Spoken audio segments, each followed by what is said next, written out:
SP500, CAC40, DAX, MSCI World, des exemples d'indices qui sont suivis dans le marché boursier, dont leurs performances sont plus ou moins reproduites par des gestionnaires d'ETF. Mais comment choisir les ETF pour investir notre argent? C'est ce que nous allons voir dans cette vidéo. Salut tout le monde, j'espère que vous allez bien. Je m'appelle Nicolas et si tu découvres pour la première fois cette chaîne, sache qu'ici on parle de toutes sortes d'investissements, que ce soit la bourse, l'immobilier, les prêts ou les crypto-monnaies. Et dans cette vidéo, je vais vous dévoiler les différents critères que j'utilise pour investir dans les ETF sur de l'investissement à long terme. Avant toute chose, je tiens à dire que tout ce que je vais dire dans cette vidéo n'est que mon avis personnel, ce n'est pas une recommandation d'investissement. À la fin de la vidéo, je vais vous dévoiler le site que j'utilise pour choisir mes ETF et également les différents moyens que j'utilise pour investir mon argent dans les ETF. Avant de dévoiler mes critères, je vais d'abord rappeler ce qu'est un ETF. Un ETF est tout simplement un panier d'actions qui va tenter de reproduire la performance d'un indice tel que le SP500 ou le CAC40 et il en existe plusieurs sortes. Vous avez par exemple les zones géographiques, les secteurs ou les thématiques, dont certains sont éligibles au compte PEA qui ont un versement des dividendes soit par distribution ou capitalisant et également d'autres critères dont on va en parler tout de suite. Premier critère à prendre en compte, l'émetteur. Il faut savoir que derrière un ETF, il y a une société ou un gestionnaire avec une équipe qui gère les ETF pour tenter de reproduire plus ou moins la performance de l'indice qu'ils sont en train de suivre. Et donc c'est assez important de voir la qualité de cette équipe pour voir comment ils tentent de reproduire plus ou moins la performance de l'indice. Et en fonction de ce que j'ai vu et de mes recherches sur le net, il n'y a pas forcément d'émetteurs qui sont plus intéressants que d'autres. Mis à part qu'on parle généralement des émetteurs les plus importants et les plus reconnus comme le Lexor, la Moody, la chaire de BlackRock ou le Vanguard. Il existe également d'autres émetteurs qui peuvent nous proposer d'investir dans des ETF intéressants, mais je ne vais pas entrer dans les détails car la vidéo serait trop longue. Critère suivant, second critère à prendre en compte, la répartition des actions dans un ETF. Pour moi, il est important que chaque action dans un ETF occupe une place égale dans un ETF afin que ce soit bien diversifié et surtout pour éviter qu'un ETF perd en valeur si jamais l'action qui occupe une grande place dans un ETF perd aussi en valeur. D'après ce que j'ai vu sur le net, la plupart des ETF qui sont disponibles dans le marché boursier ont un portefeuille d'actions dont chaque action occupe une place égale dans la répartition d'un ETF. Mis à part certains dont on va dire que les 3 ou les 4 premières actions occupent une part, on va dire 6% dans la répartition d'un ETF et que les autres actions occupent du genre 0,5%. Bon, d'un côté, j'ai envie de dire ça passe. Mais je vais surtout parler d'un ETF en particulier qui est le SP500 dont la moitié est occupée par les sociétés de la GAFA telles que Apple ou Amazon. Et j'ai envie de vous dire que ce genre de répartition ne me plaît pas car comme je viens de le dire à l'instant, si une action comme Apple ou Amazon subit une très mauvaise actualité, fait un très mauvais chiffre d'affaires, la valeur du SP500 peut perdre énormément en valeur si par hasard une action comme Apple perd en valeur. Critère suivant, troisième critère à prendre en compte, la performance. Comme je l'ai expliqué dans le premier critère, vous avez plusieurs émetteurs qui vous proposent différents ETF et chaque émetteur peut tenter de reproduire la performance d'un indice quelconque, comme c'est le cas du Lexor, de la Moody ou de la chaire de BlackRock qui vont tenter de reproduire la performance du SP500. Il serait intéressant d'étudier la performance de chaque émetteur en fonction de l'indice SP500 sous différentes périodes, comme sur une période d'un mois, 6 mois, 1 an, 2 ans, voire même sur 5 ans.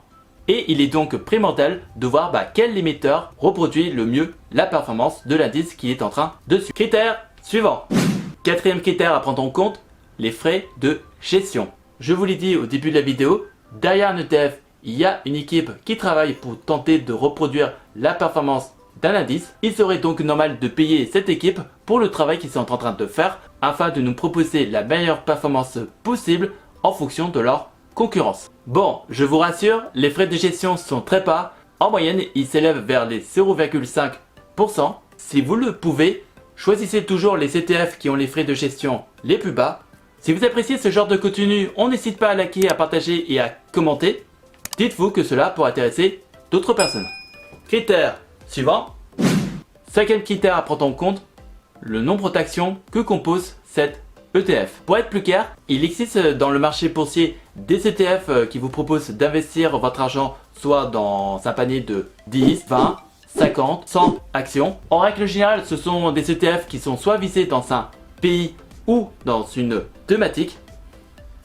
Et pour assurer une bonne diversification de nos placements, afin d'obtenir une bonne performance et par la même occasion minimiser les risques, je pense qu'il est préférable d'investir dans des ETF qui vous proposent d'investir votre argent dans des centaines d'entreprises comme le SP500, le MSCI World ou l'Europe Stock 600. Critère suivant. Sixième critère à prendre en compte, l'ancienneté de l'ETF. Il faut savoir que de nouveaux ETF s'ouvrent régulièrement pour nous proposer d'investir notre argent dans un thème en particulier ou dans un secteur en particulier. Mais pour qu'un ETF ait de l'avenir, pour qu'un ETF reste ouvert pendant les prochaines années, il faut que l'ETF en question soit le plus liquide possible afin qu'un investisseur puisse acheter, vendre ou traiter dans cet ETF. S'il ne se passe pas grand chose, l'ETF risque donc de fermer. Selon moi, il est donc primordial d'investir dans des ETF qui ont une certaine maturité ou qui ont un certain nombre d'années d'existence. Si vous investissez votre argent dans des ETF qui existent depuis 3 ans ou 5 ans, dans ce cas, votre argent est donc bien placé puisque les ETF qui ont une certaine maturité devraient exister encore pendant les prochaines années. Critère suivant. Septième critère à prendre en compte, l'encours. Pour être bref, c'est la somme investie quotidiennement dans cet ETF en fonction des achats et des ventes qui peuvent se produire selon une certaine période dans cet ETF. Ce qui est intéressant à savoir à propos de l'encours, c'est que plus l'encours est élevé, plus chaque investisseur peut bénéficier des frais de transaction les plus bas. Dans le cas inverse, si peu d'argent circule dans un ETF, chaque investisseur va devoir investir dans cet ETF avec des frais de gestion assez élevés, ce qui va probablement pas intéresser les investisseurs et ce qui va donc provoquer la fermeture de l'ETF. Donc il faut vraiment viser les ETF qui ont un encours assez important afin d'assurer une bonne rentabilité de l'ETF et surtout pour l'équipe qui travaille derrière cet ETF. Si je peux me permettre de vous donner un conseil, investissez dans les ETF qui ont un encours au moins de 100 millions d'euros, voire même de 500 millions d'euros. Critère suivant. Huitième critère à prendre en compte, on vérifie le tracking error. Alors, qu'est-ce que c'est exactement le tracking error? Le tracking error est tout simplement un indicateur qui indique la différence entre la performance de l'indice et la performance de l'ETF. Autrement dit, il est donc intéressant d'investir dans des ETF qui ont le tracking error le plus proche de 0. Et vous avez également ce qu'on appelle le tracking différence. C'est exactement la même chose que le tracking error, mais surtout long terme. Et c'est pareil avec le premier indicateur, on vérifie si le tracking différence est assez proche de 0. Et c'est avec ce genre d'indicateur qu'on va pouvoir évaluer ou tester l'efficacité de l'équipe qui travaille derrière un ETF et qui tente de reproduire la performance de l'indice qu'elle est en train de suivre. Voilà, c'est à peu près tout pour les critères. Bien entendu, il y en a encore plein d'autres à prendre en compte pour choisir les ETF et je vous apporte quelques détails en plus dans la description de la vidéo. Et comme promis, je vais vous dévoiler le site que j'utilise pour choisir mes ETF.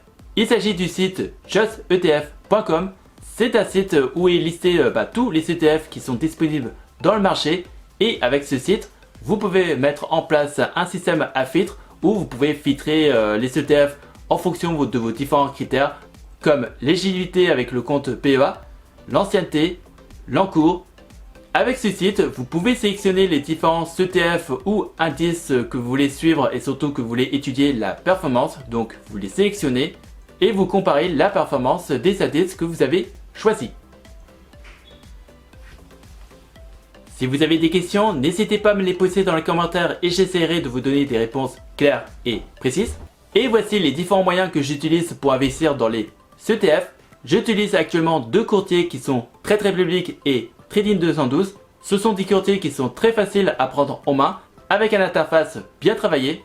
Avec ces courtiers, vous pouvez programmer n'importe quel investissement automatique en mode DCA et surtout en achat de fractions d'actions avec différents paramètres et en fonction de votre profil d'investisseur. Si bien entendu vous vous sentez à l'aise d'investir dans les ETF en fonction des critères que je viens de vous dévoiler dans cette vidéo. Dans la description de la vidéo, vous allez trouver des liens de parrainage qui vont vous offrir des bonus plus ou moins importants. Et pour ceux qui ne sont pas à l'aise d'investir dans les ETF, si vous avez besoin plus d'informations, si vous avez peut-être besoin plus de temps pour vous former, mais que vous ne voulez pas perdre de temps et que vous voulez vraiment investir votre argent dans des ETF sans vous casser la tête, je peux vous proposer d'ouvrir un compte avec l'assurance vie Nalo. C'est une assurance vie qui va placer votre argent à 100% dans des ETF, notamment dans des ETF à zone géographique, dans le marché obligataire et dans un fonds euro. Avec cette assurance vie, vous pouvez programmer un investissement automatique mensuel du genre 100 € tous les mois et c'est le robot investisseur de l'assurance vie qui va placer votre argent à votre place. Notez qu'en plus des frais de gestion des ETF, vous allez également y payer les frais de gestion imposés par l'assurance vie qui s'élèvent vers les 1,6%. Mais je tiens à rappeler qu'avec une assurance vie, vous pouvez bénéficier d'une réduction de fiscalité si vous ne retirez rien pendant les 8 premières années d'utilisation. En attendant la prochaine vidéo, je vous laisse avec une vidéo du même genre avec les crypto-monnaies et également une autre sur ma sélection des comptes PEA. Prenez soin de vous et je vous souhaite un bon investissement. À la prochaine!